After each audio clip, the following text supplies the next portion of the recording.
Hello, today we're going to be looking at code enforcement and business license. Those applications are two of our what we call general government modules, and they're behind the courthouse.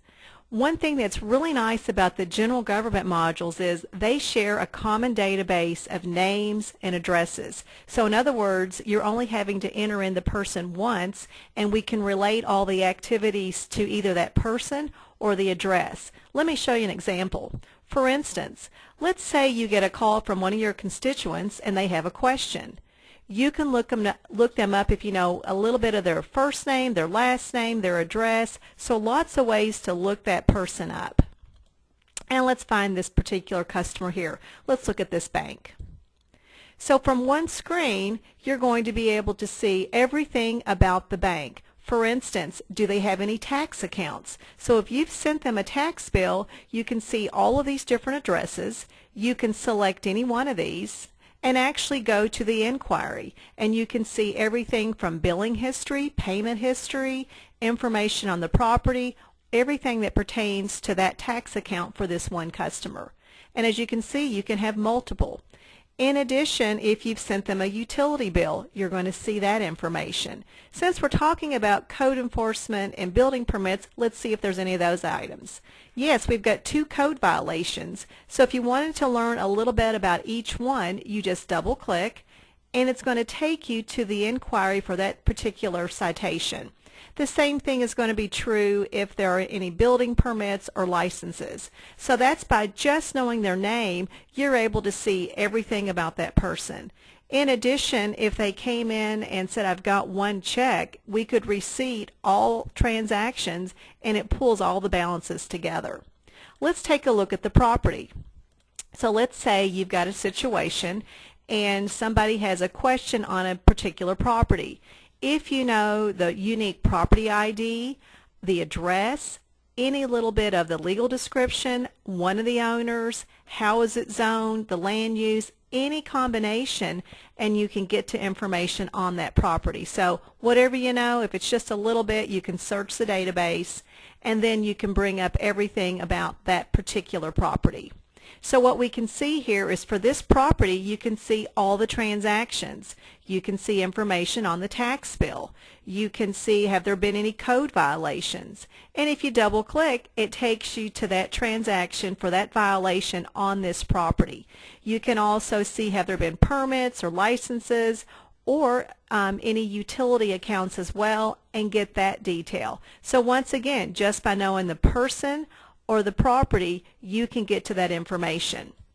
So let's take a look at building permits and code enforcement. A lot of our customers have us actually bring in data from the county and populate so that in your database you're starting out with all the owners, the property, the valuation, all that information that you might want to know, particularly who the owner is. That's important to know for a code violation.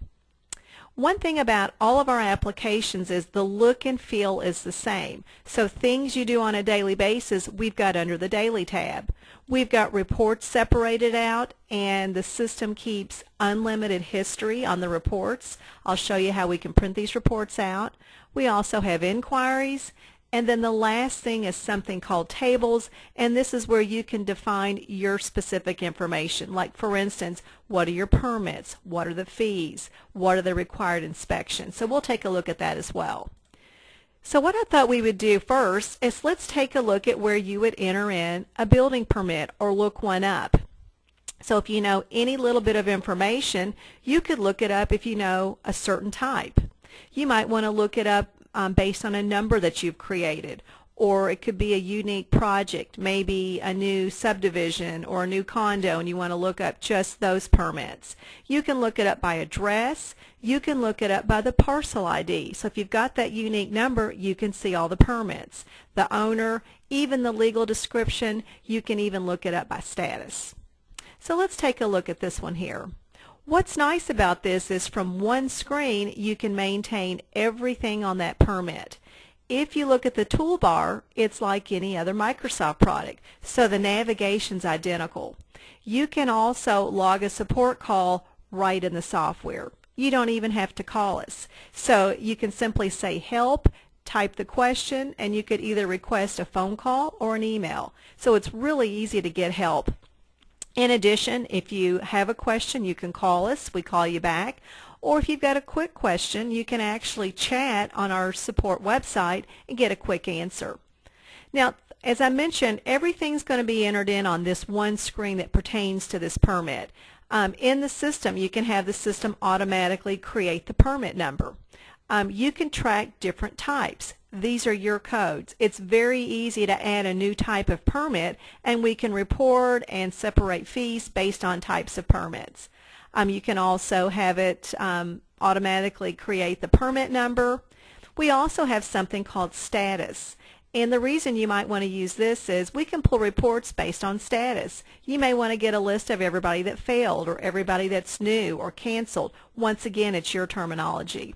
I also talked about project. You could have different types of projects and actually pull every permit that pertains to that project. I've got a couple examples set up. You might want to pull out commercial and residential. We can also track the purpose of this permit. So once again, it's your code. We do keep track of the application date and the date it was actually issued and an expiration date. So you can keep track and maybe send a report to or a letter to all the permits that expired. And we also do the fee calculation. So you can actually receipt here in building permits, or you can also receipt through our point of sale cash receipts. And you can also make a payment on the website. If you've invoiced for this permit, you can actually take a payment, and it integrates with the AR system. Now, the first tab here tells me information on the project. What is it? We do have the ability to have a master permit and have sub-permits that roll up to the master. We have a couple of different ways we can calculate the building permit, either on square footage or maybe the construction value. Notice here where I've got 112 Concord Avenue. It looked at land management and master directory and said, who's the owner and what's the property information? So once again, if you've got your database populated with everything from the county, you've got that information in your database. A couple of other key things. We can keep track of different reviews and floor area. You can even define these headings. So if you have different headings or different types of reviews, you can have those. Same thing under floor area. You get to define these, and you've got unlimited text here to keep track of all sorts of information. A couple of other key dates, final inspection, and the occupancy date. Now, if you look at contacts, we can also have a database of just your contractors. And if you're using our business license, you might want to have it give you a warning or stop you if this contractor doesn't have a valid license. That's an option that we have. Also, the required inspections are going to default based on the type of permit. You've set that up. You can have inspections that have default fees, or maybe no fees, but you just want to track, whether or not it has been inspected. So you can keep track of the date. You can go ahead and schedule it so that this will show up on your to-do list. You can track if it's completed, did it pass, who the inspector is, and once again, you've got unlimited notes to track specific information on that inspection.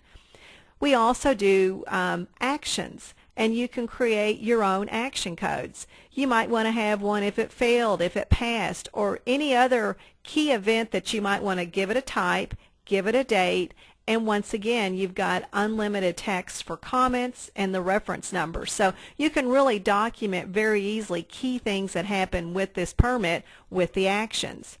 Notice how I've got the legal description. This actually comes in from the parcel system. So if you've imported in all the nice legal descriptions from the county, the database has that.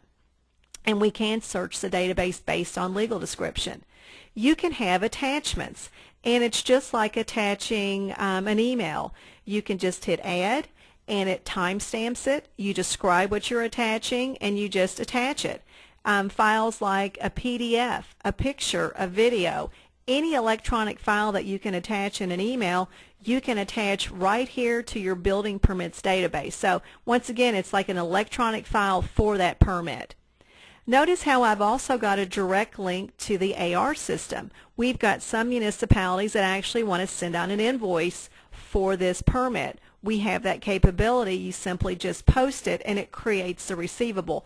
However, you don't have to use that option. We've got several that just receipt it when they come in versus actually creating the receivable. But you're going to be able to track all this key information without leaving the screen. You can also you can create a custom permit, and what we use for the letters and the permits is a mail merge with Microsoft Word. So you might want to send a letter that this failed and the reason why it failed. And you can pick which document, who do you send it to. You might have multiple people tied to this permit. So you can create your own permit in Word. It does a mail merge of the key fields in the database. I've also got one here that I've created that you can print to the screen, but you can create your own. You can do letters. It does a mail merge. But all that happens right here on the screen without having to go to different areas. So this is where you're telling the system information about the permit, and now we can report on that. And that's going to be under the Reports tab.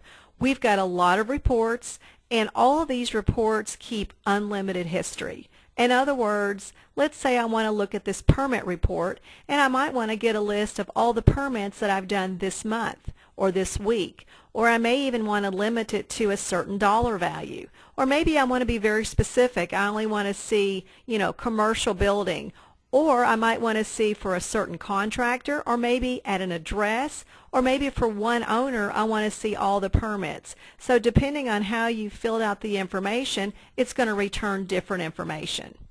So on this report, I've got a listing of the permits, the address, the owner, if there is a project, and the fees. Now, with all of our reports, you can email, so it will launch your email. So you can send an email. You can print to a PDF. You can send it to a laser printer. You can also take any report and go to Word or Excel. So if you want to drop this into Excel, you can actually go right to Excel and see the report. So it's really easy to take that report and go to Word or Excel.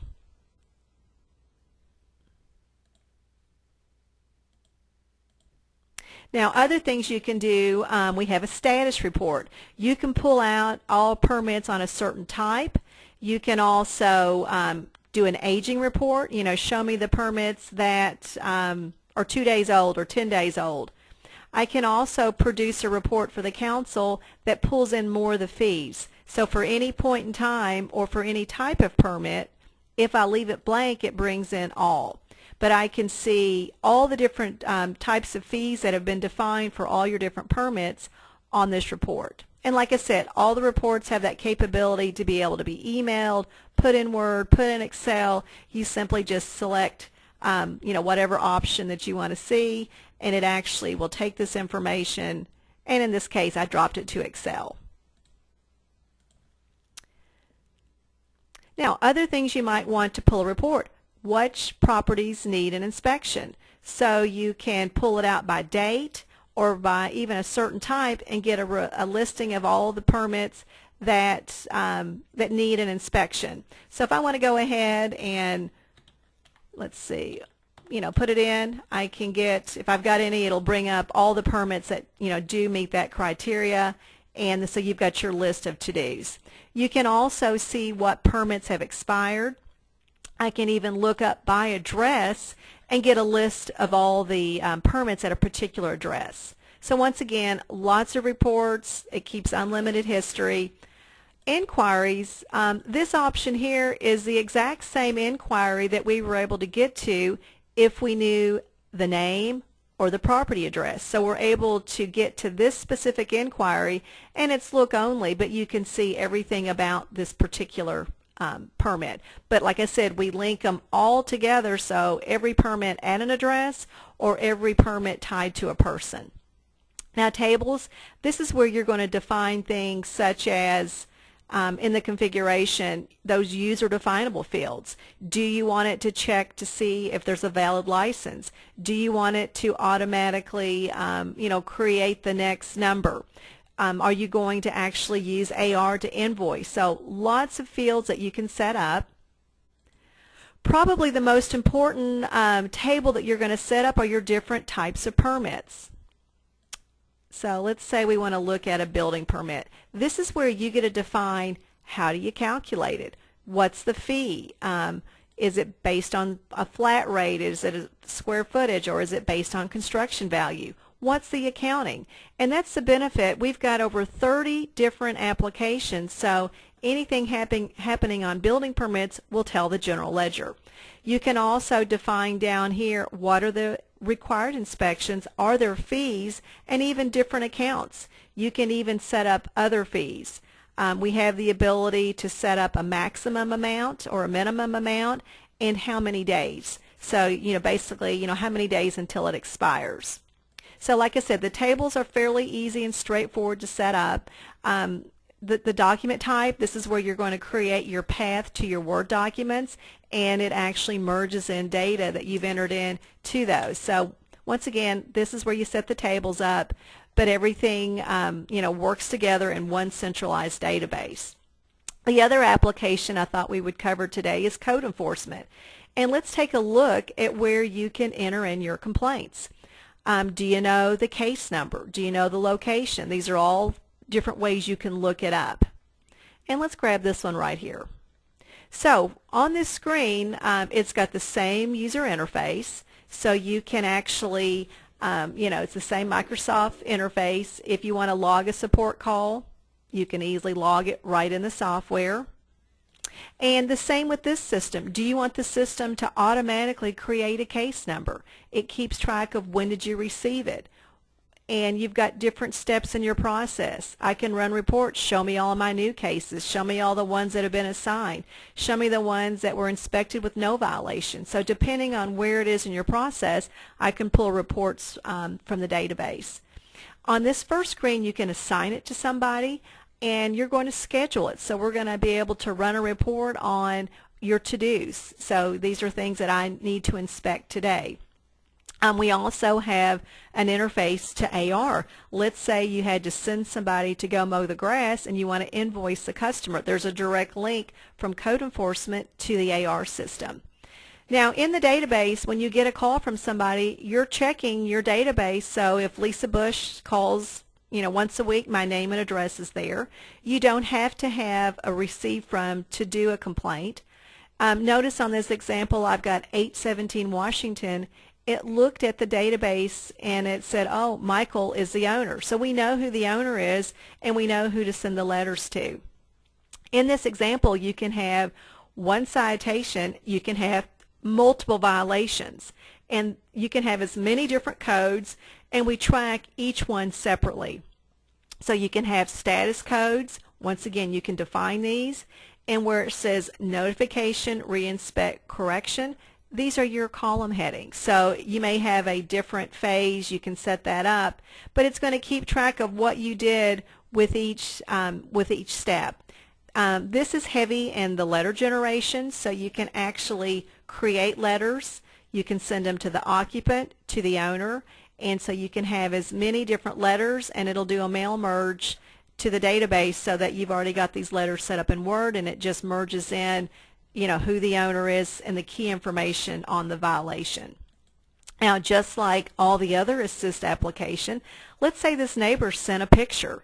You can attach it, or maybe they sent you a letter. You can have unlimited attachments. It's just like attaching anything to your database, and it's just an electronic file. So this is the screen where you're going to be maintaining the calls that you get from your constituents. You can also add a link on your website. Let's take a look at where you can actually download from the database. So I'm going to, let's go to the City of Progress, and I'm going to actually launch this website. And right here where it says code enforcement, you might actually put a link so that your constituents can enter in the complaint right here, and you're not having to do the data entry. So you can actually just take this option and download right into the database. So once again, that's an option you can add. On the reports, you're going to be able to pull a complaint list, And as I mentioned, you can pull it by status. You might want to take a report to the board on all your new complaints. You might want to do one on all the ones that were inspected but no violation. So you can, depending on what you want on the report, you can pick and choose. And let's go ahead and you've got a listing of all your complaints that you're tracking. So you've got the date, the address, the owner, what the violation is, and the status. So it's easy to pull those out for a year, for a month, for a quarter, whatever date range. You can also pull a report on, what do you need to inspect. So everything through a date, so you know the number, the address, and what the violation is. So this one's really easy to set up. You've got the same inquiry that you can get to if you know the person's name or the address, you can get to in code enforcement. Tables, just a few tables. You can decide, what do you want those headings to be called, whether or not you want it to automatically assign the complaint number. Do you want it to interface to AR? So we've got that ability as well. And then you can set up your different code violations, your letters. So once again, this one is very easy to go live on, but the nice thing is everything is integrated. So once again, you've got one database of names and addresses, and you're going to be able to see the tax bills, the permits, the code violations or licenses, or even, cemetery, animal license, or even utility bills, all tied to that one person. So thank you for attending, and please give us a call if you have any questions.